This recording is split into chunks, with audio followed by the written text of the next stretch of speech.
DeadHatz. Cursed analog TV channels, children-oriented entertainment centers, national parks, and giant monsters from outer space.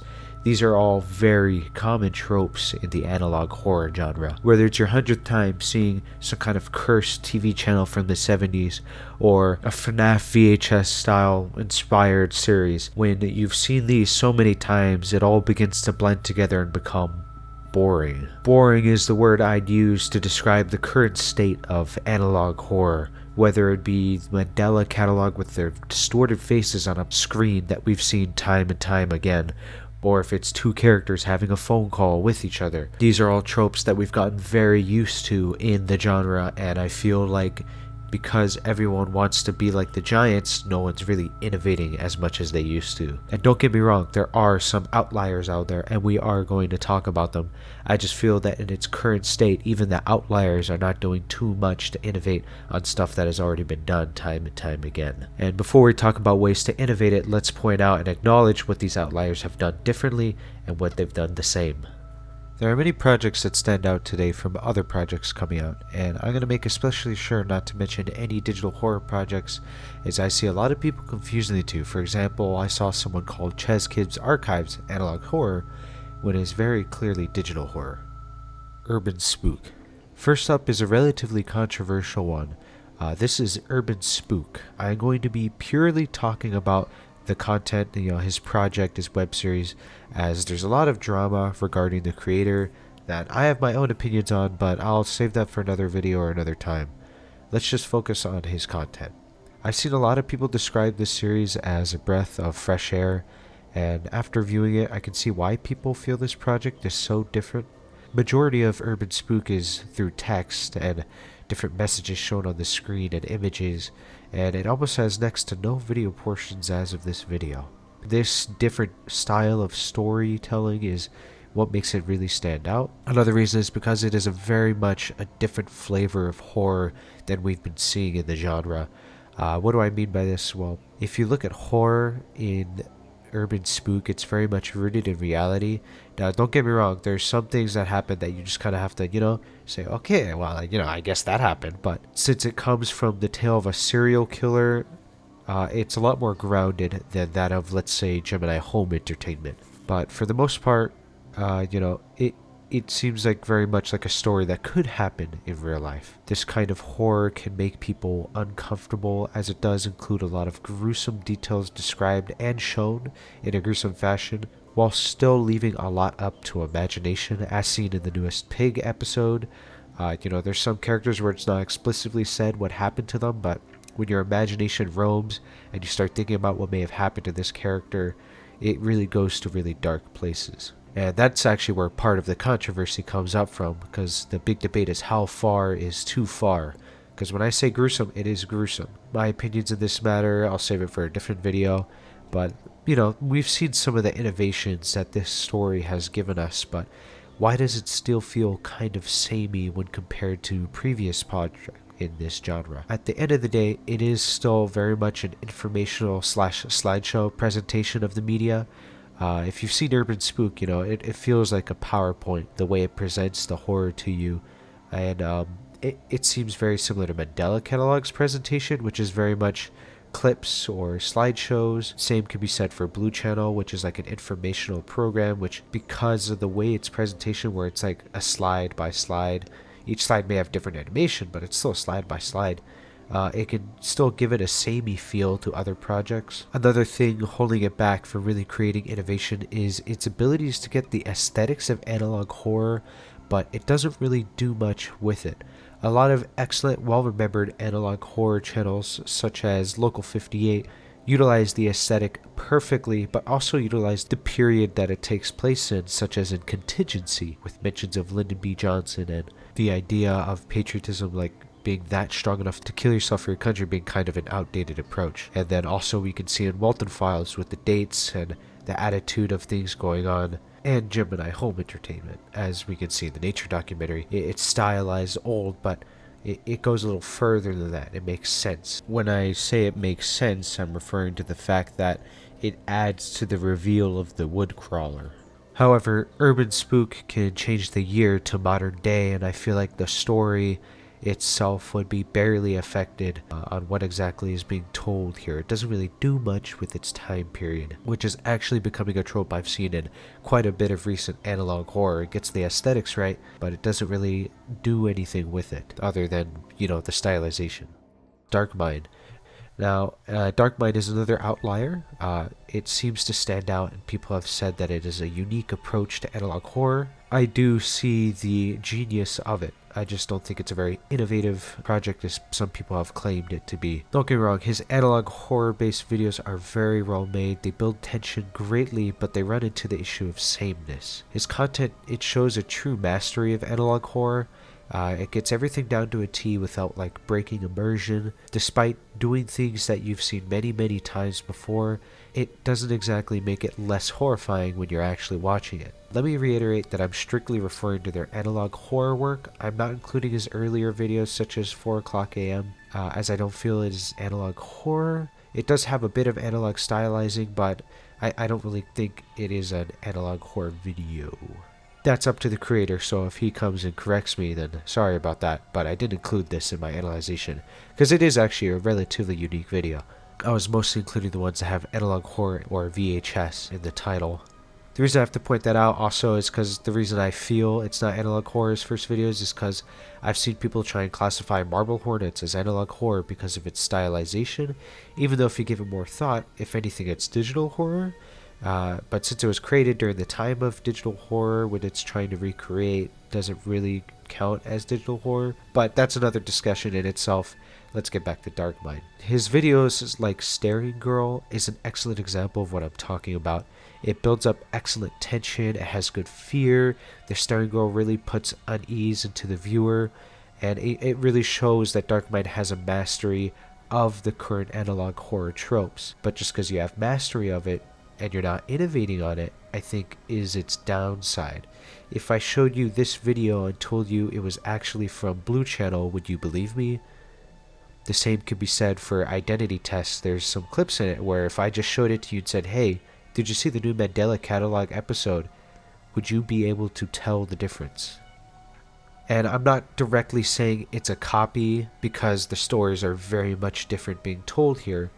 And, Mandela Catalog has a lot to do with angels and the retaking of heaven by a demonic figure, whereas Identity Test seems to be totally different, just more like these creepy guys that exist. I can't really blame people for seeing it that way, though, just because of the similarities in the stylization of it. Someone can look at this and immediately think of Mandela Catalog, and I believe that is Dark Mind's downside, and why I don't really see it as innovative. But I'm not going to lie or put these projects down. They do an excellent job building tension and anxiety. It does have the horror in analog horror.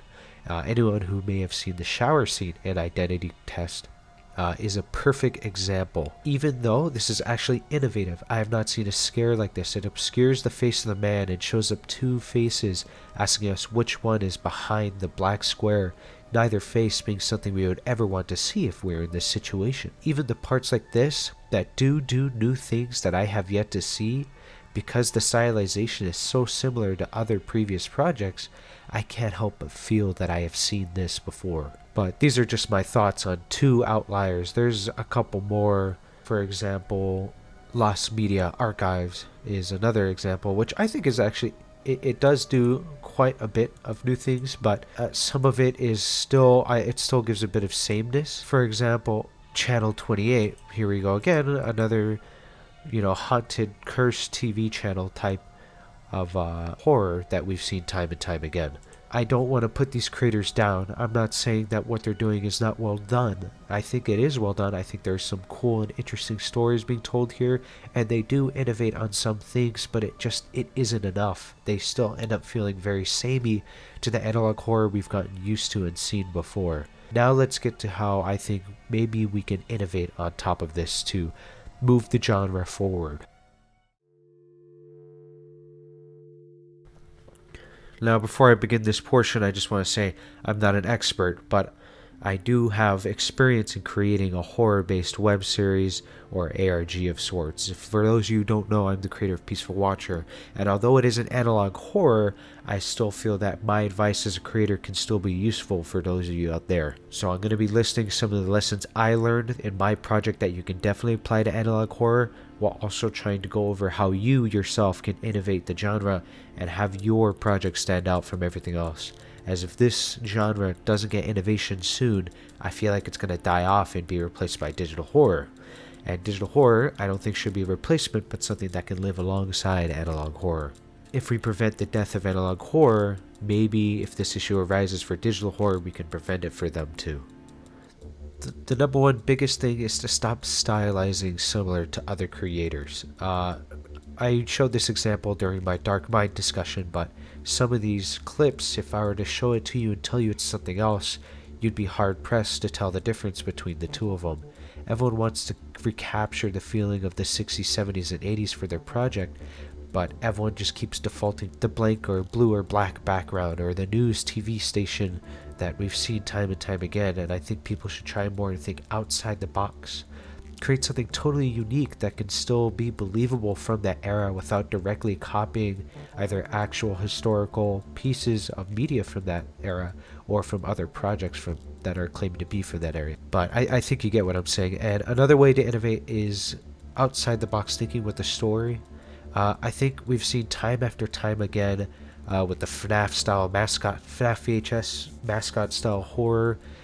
This has been done over and over again, and I think in order to fix this, we need to have people to brainstorm something horrifying and original. I believe this is where UrbanSPOOK innovated, as I had yet to see an analog horror just about a serial killer, and because he was the one creating this, it's now seen as unique and a breath of fresh air. You know, even a serial killer can be just as horrifying as the Lovecraftian story that I've seen everywhere if you play your cards right. I mean, at this point, I give someone total permission to create an analog horror-style Peaceful Watcher retelling if you're so up for it, as long as you don't use the Peaceful Watcher name, as I probably want to copyright or trademark it in the future. Analog horror is not defined by Lovecraftian horrors. We can still utilize tools of ARG's past and work it into analog horror. It is possible to make a found footage monster in the woods story within the analog horror genre. The hardest part would be stylizing it to look like it would be filmed on a camcorder VHS camera, but that's really all you really need to do to get something like that we hadn't really seen before. You know, like a Slenderman style monster in the woods story with your camcorder, but make it analog horror. Another trope that I really want people to avoid for the sake of trying something new is distorted faces. I know body horror is scary. Junji Ito has been utilizing it for years. But if the entire genre is, I'm pulling this out of my ass, but 70% scary faces on the screen, I think it's about high time we begin to innovate. I think Gemini Home Entertainment does an excellent job when it shows the iris, or Local 58 when it showed the moon. These things are horrifying as my mind tries to even comprehend it. And, you know, it didn't need a scary, distorted face on the screen to show it. I think it's just kind of getting overdone is all. And I think it kind of leads to the sameness I've been talking about.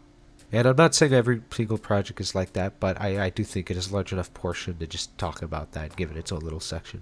And then my last idea of innovation comes from experience. I'm the creator of Peaceful Watcher, and the judge scenes in Peaceful Watcher were inspired by Tribe 12, and I pulled so much inspiration that I ended up making a shitty version of something people have already seen before. Basically, I want you creators listen up. If you are taking inspiration, please, please, please do not just recreate your version of another series. Instead, try to make something horrifying all on your own. If you let outside forces dictate too much of your project, it will begin to look less like your project and more like that of the one you're inspired by. I am saying this as I learned firsthand this is a bad idea. I later learned after the creation of Peaceful Watcher, most of the fans, the parts they loved were the ones I had come up with on my own, because they were fresh, they hadn't been seen before, and the scenes that are very criticized, or the writing elements that are very criticized, are stuff that I pulled from inspiration, because it had been seen before time and time again. It is one of the main reasons I am recreating it now, because now I'm not following the storyline that I had written heavily inspired by HIMH or Tribe 12 or Marble Hornets, and instead the storyline that I had originally thought up of on my own that's less safe, but it's 100% me and therefore 100% more unique. You can have the same effect of anything you think up of on your own without getting too much inspiration. Anything that you think up on your own, instead of trying to make it similar to something else, is automatically going to be more unique and therefore fresh for the analog horror genre. That is the number one way I think that people can innovate and save this genre as it's getting stale. Uniqueness is what causes these random projects to suddenly burst in exposure and growth, is because people seeing stuff that hasn't been done yet. It's new. And I hope you understand why that this genre needs innovation, and not only that, maybe even inspire you to innovate and start your own, analog horror channel. If you know anyone else who is maybe considering starting analog horror, I would send this video to them, to maybe inspire them and let them know how they can avoid ending up too samey as the rest of the genre currently. I, for one, am excited to see what new stuff will come out and hopefully see what else comes that's new in this genre. This is DeadHatz, and you have a good day.